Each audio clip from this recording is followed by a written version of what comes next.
lang yung Liwasang Bonifacio.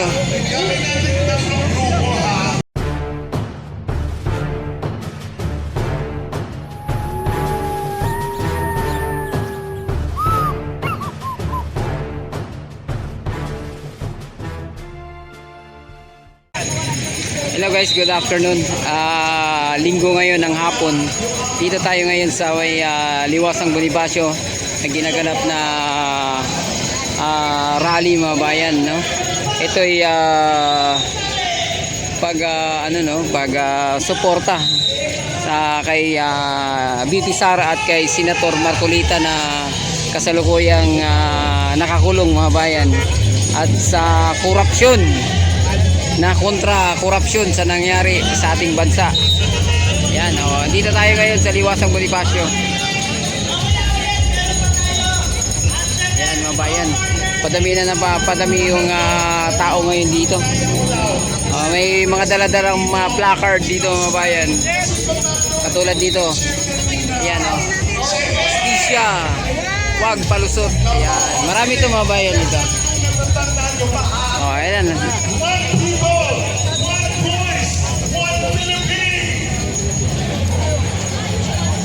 Napuno na yung Liwasang Bonifacio.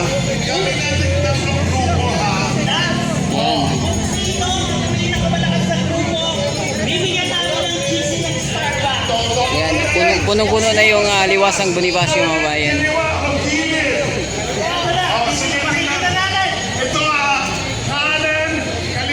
Ito ba, may mga gumagawa pa ng income. Yan, One people, one voice, one Philippines.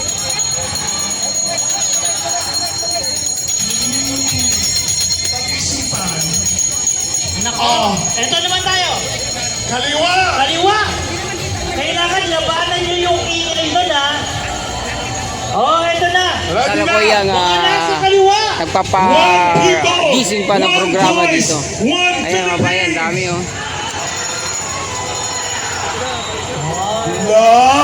Alam mo, Parang walang partner, kwenta ang kanan. oo nga.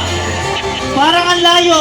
Ay, lalaban daw ulit ang kanan. Sige nga. Okay, babawi sila. Go! One people, one voice, one Philippines. Lumakas ba? Parang mas gusto ko ng kaliwa. Ulitin nga ka yung kaliwa.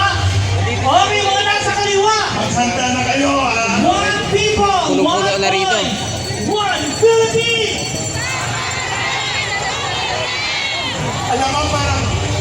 Alam mo, malakas sana sila.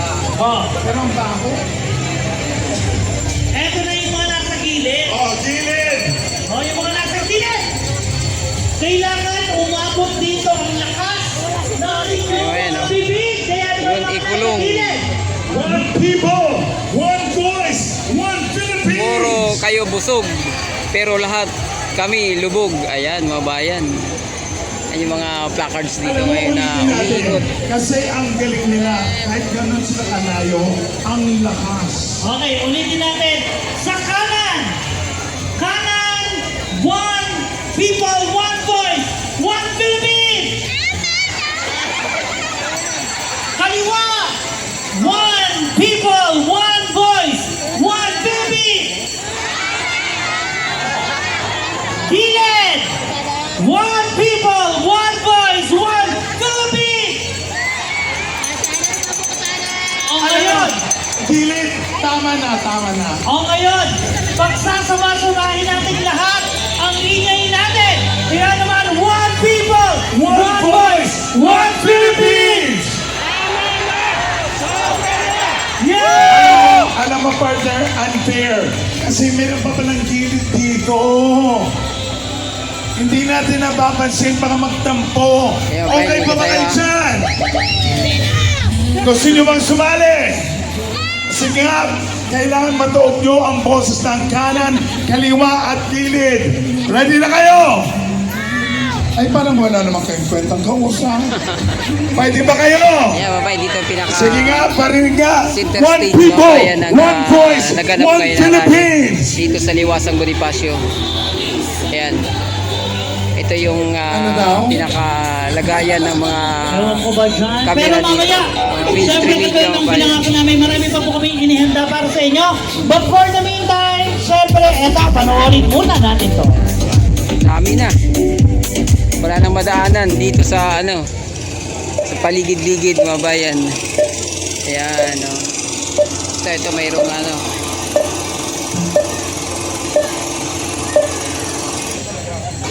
ang lawak ng baha. Pagbaha, isang mamalala sa kanilang kasaysayan.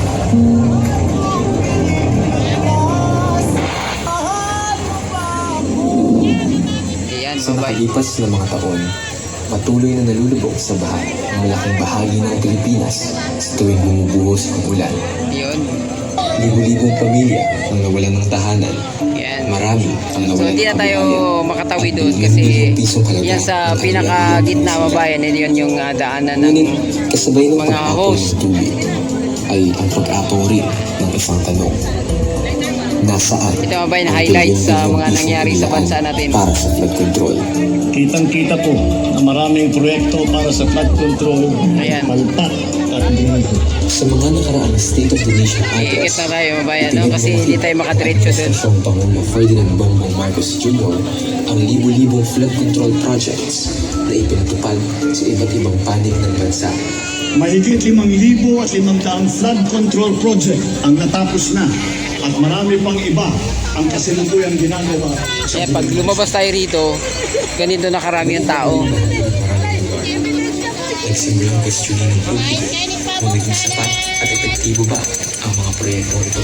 Matapos ang malawak na pagbaha, inuutos ng Pangulo ang pagsisiyasat sa mga flood control projects at bumuo ng isang independent commission for infrastructure upang sariin ang mga implementasyon ng mga ito. Ayon sa Malacanang, layunin nitong tiyakin ang pananagutan. Ngunit ayon sa ilang kritiko, tila inunahan ng administrasyon ang pagsisiwalat ng issue upang maipakita na ito mismo ang nangunguna sa investigasyon. I'm the one who exposed all of this. Yung iba, guni-guni lang. Ito yung sinasabi ko na hanggat hindi natin ina-address yung sistema na yan. Kinakailangan mapalitaw natin sino ba yung mga proponent na yan. Bakit ba nagkaroon ng allocated? Ba't nagkaroon ng leadership? Ba't nagkaroon ng program? Bakit may depression yung NEP at saka yun? Yan mga bayan. Ikaw ang nagsimula ng investigasyon na ito, pero di mo sinasagot kung bakit hinayaan mo na sa laulain ng Kongreso ang 2023, 2024 at 2025 GMA. Sa kanila sa kanila ng tanong kung bakit nagpapatuloy Dito sa labas mga bayan, napuno na rin to. Ayan. Ngayon pinagtatakpan na ba ang gobyerno ito? Kaya sa mga nakikipagsabwatan upang kunin ang pondo ng bayan, Dito sa mga lilim ng mga silong ng puno mga bayan, ang dami rin. Ayan puno na mga bayan dito sa hiya naman kayo sa inyong kapwa Pilipino. ayan. Sa Kongreso at Senado. Ang totoong numero ang 56 million pesos at yung pumalaan na yan ay kay Pangulong Bongbong Marcos at tumalos na po talaga. Ilalabas ko po ang buong detalye sa darating na mga araw. Kasi ganito, lumutang ang iba't ibang aligasyon. May mga ulat ng overpricing, may mga proyektong sinasabing substandard, may mga aligasyon ng ghost projects, may mga tanong tungkol sa papel ng iilang opisyal ng DPWH at ng ilang mambabatas sa paglaan ng pondo at pagpili ng mga kontratista. Habang nagpapatuloy ang paglilihis ng usapin ng pinakamalawak na korupsyon sa kasaysayan ng Pilipinas, ang Yan mga bayan, hanggang dito na lang muna yung ating update sa ngayon. No? Ang oras ay alas 4:09 ng hapon. nanatili ang Yan, adios mga amigo, bye-bye, salamat. taon-taon na bumabalik.